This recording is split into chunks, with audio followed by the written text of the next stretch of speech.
नमो तस्सा भगवतो अरहतो सम्मा सम्बुद्धस्स। नमो तस्सा भगवतो सम्मा सम्बुद्धस्स। नमो तस्सा भगवतो अरहतो सम्मा सम्बुद्धस्स। बुद्ध शरणं गच्छामि, धम्मं शरणं गच्छामि, संघं शरणं गच्छामि, द्वितीयंपि बुद्धं शरणं गच्छामि, द्वितीयंपि धम्मं शरणं गच्छामि, द्वितीयंपि संघं शरणं गच्छामि, तृतीयंपि बुद्धं शरणं गच्छामि, तृतीयंपि धम्मं शरणं गच्छामि, तृतीयंपि संघं शरणं गच्छामि। तथागत गौतम बुद्ध की जो वंदना है, त्रिरत्न से शरण है, पंचशील हैं, तो तीन बार इनकी प्रतिज्ञा की जाती है। बुद्ध कोई व्यक्ति नहीं होता जो शुद्ध है, जिसके विचार शुद्ध है, जो सम्यक संबुद्ध है, तो बुद्ध शरणं गच्छामि, यानी मैं बुद्ध विद्वानों की शरण जाता हूँ। जैसे गुरु रविदास गौतम बुद्ध के 2000 वर्ष बाद गुरु रविदास का जन्म हुआ। उन्हीं विचारधाराओं के से ओतप्रोत थे, जो बीच में तो बड़ी जटिलता आ गई गुरु के सामने पर, तो यहाँ पर मुगल भी भारत में आ गए थे, और ऐसे समय में ईसाई मिशनरी भी यहाँ पर आई हुई थी। जब गुरु रविदास ने, हिंदू धर्म में तो बड़ा झेर फैला हुआ था, समाज में बड़ी घृणा थी, तो बुद्ध की जो हमने कहा बुद्ध शरणं गच्छामि, वही बुद्ध विद्वान लोगों को कहते हैं। बुद्ध कोई व्यक्ति नहीं होता है, जो शुद्ध है वो बुद्ध है। धम्म शरणं गच्छामि, जो उन्होंने मार्ग बताया उसको धम्म यानी धारण करना, ये धम्म शरणं गच्छामि। संघ शरणं गच्छामि, जो यहाँ पर संगत बैठी हुई है, जो भी समय पर मौजूद है, ऐसा नहीं कि हमारे यहाँ पर ऐसा है। गुरु रविदास के भी समय पर जैसे मीरा थी, थोड़े लोग जुड़े थे, ऐसे ही थोड़े लोगों में ही बढ़ोतरी होती है। तो यहाँ मानव को सही जीवन जीने के लिए भगवान बुद्ध ने एक माप बताया। वो माप थी पंचशील। ये पंचशील आम आदमी को दी जाती है। कोई भी व्यक्ति है उसको पंचशील दी जाती है, और जो मेरे जैसा भेक में खड़ा होता है उसको 10 शील दी जाती है। यानी पंचशीलों का मतलब है 5 प्रतिज्ञा, और 10 शीलों का मतलब है 10 प्रतिज्ञा। इन्हें पंचशील उपासकों को देते हैं। जैसे आप सब बैठे हुए, और जो हमने कांसा वस्त्र ग्रहण किया है, ये प्रवज्ञा दे रखी है, हमको 10 शील, इसे श्रामनेर कहते हैं। और जो इनसे आगे 200 शीलों तक का पालन है, उनको भदंत या महाथेरा कहते हैं। तो मेरे पास तो 10 शील है, मैं एक श्रामनेर भिक्षु हूँ, लेकिन मैं उपदेश पंचशीलों का ही कर सकता हूँ। तो भगवान बुद्ध ने कहा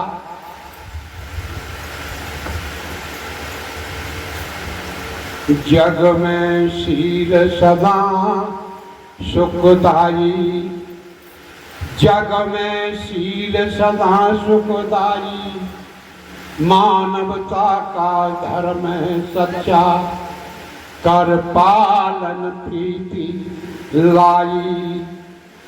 जग में शील सदा सुखदाई, मानवता का धर्म है सच्चा, कर पालन प्रीति लाई। सब जीव समान जान के सब सो प्रीति लाई। सब जीव समान जान के सब सो प्रीति लाई। मत कर हिंसा अपने कर से दया भाव चित लाई। ये भगवान बुद्ध का प्रथम शील है। पाणातिपाता वीरमणि सिक्खापदे समाध्याय। मैं अपने हाथों से किसी प्राणी की हिंसा नहीं करूंगा। आदिंदाना वीरमणि सिक्खापदे समाध्याय। भगवान बुद्ध ने जो दूसरा शील था वो था चोरी या चोरी से संबंधित बिना पूजे किसी की वस्तु को लेना।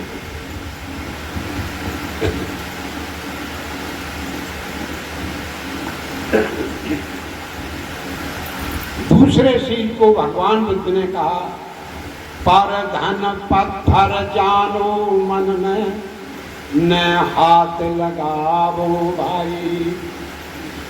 पर धन पत्थर जानो मन में न हाथ लगावो भाई। मत कर चोरी ये बुरी आदत, यह आदत दुखदाई। जग में शील सदा सुखदाई, मानवता का धर्म है सच्चा, कर पालन प्रीति लाई।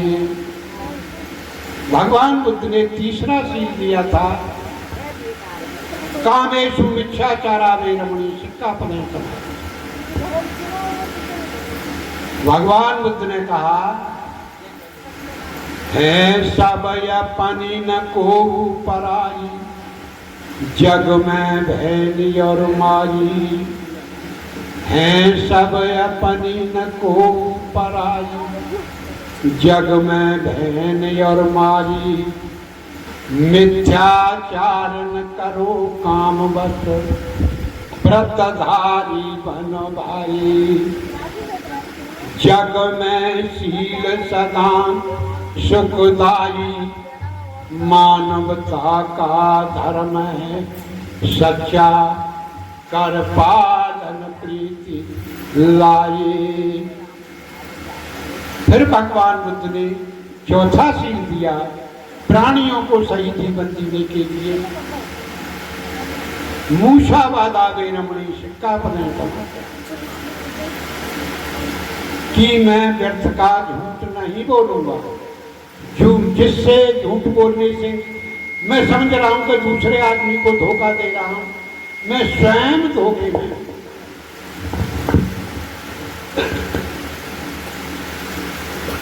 फिर भगवान बुद्ध ने अपना पांचवा शील दिया, सूरा मेर मज्जा पमात टाणा वीरमणि सिक्खापदे समाध्याय।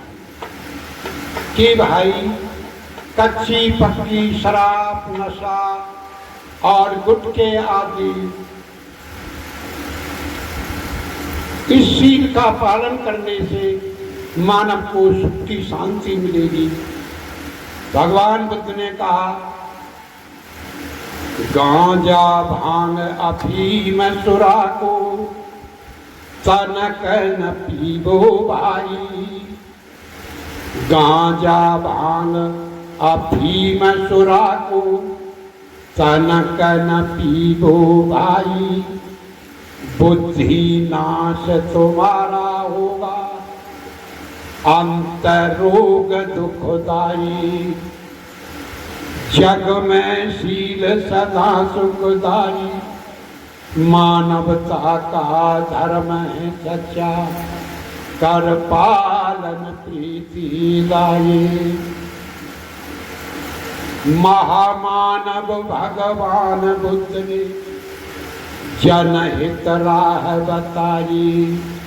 व्यक्तिगत नहीं, सबके हित की। महामानव भगवान बुद्ध ने जनहित राह बताई।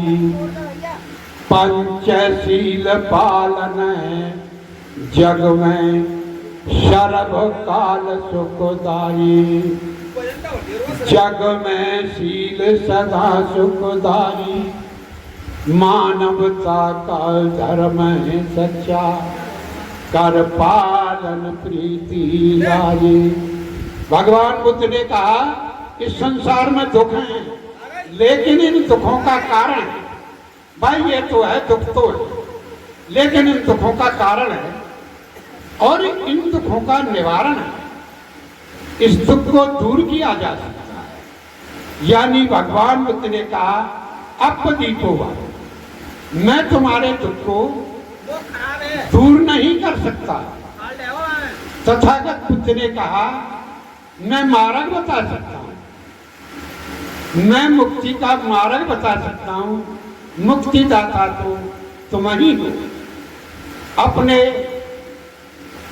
भाई तुम भजन करोगे, सिमरन करोगे, ध्यान साधना करोगे, आनापान क्रिया करोगे, विपश्यन क्रिया करोगे, तो तुम्हारा अंतर का जो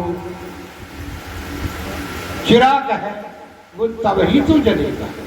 एक चिराग से दूसरे चिराग को जलाया जा सकता है। तो अपदीपो वा, यानी अपना दीपक आप स्वयं है इस संसार में दुख और दुखों का कारण। हमको भगवान बुद्ध ने देखो कितनी सहज बात कही, तुमको सुख की इच्छा करने की जरूरत नहीं है, सिर्फ दुख की जानकारी कर दो। भाई कि हमें दुख कौन सी बात दे रही है? हमारी जेब में पैसा कैसे नहीं रुक रहा है? क्या कारण है? हमारे आय व्यय में क्या अंतर है? क्या हमारी कमाई है और क्या हमारे खर्चे हैं? तो जेब में पैसा कैसे नहीं रुक रहा है? इसका कारण जानो। तो दुख सुख की इच्छा करने की जरूरत नहीं, सिर्फ दुख की जानकारी कर दो कि हमको दुख कौन सी बात दे रही है। हमारे परिवार में जो कलह है शायद हमारे विचारों के कारण तो नहीं, अपने अंतर में हम झांक करके देखें कि हम दूसरों की गलतियां देख रहे हैं, सिर्फ इसमें छिपा हुआ रहस्य मेरी ही तो गलती नहीं है, तो अपने दुख को तुम दूर कर सकती हो। अब मुक्ति, अब तक हम कहते चले आए कि संतों के हाथ में मुक्ति है, वास्तव में मुक्ति है। भाई वो मार्ग बता रहे हैं इसलिए मुक्ति है। अगर उन्होंने मार्ग बताया और हमने उसका अनुसरण नहीं किया, हमने भजन सिमरन आनापान विपश्यन क्रियाओं का ध्यान साधना न की, तो उनका क्या दोष है? भाई वो तो मार्ग ही तो बता सकते हैं। तो इसलिए अभी और कह दें, संगत थोड़ी रही हमारे गुरु रविदास के बारे में, हमारे ये जो महापुरुष बैठे हुए हैं कुछ और प्रकाश डाल रहे हैं। भवन्तु शब्द मन भवन्तु शब्द।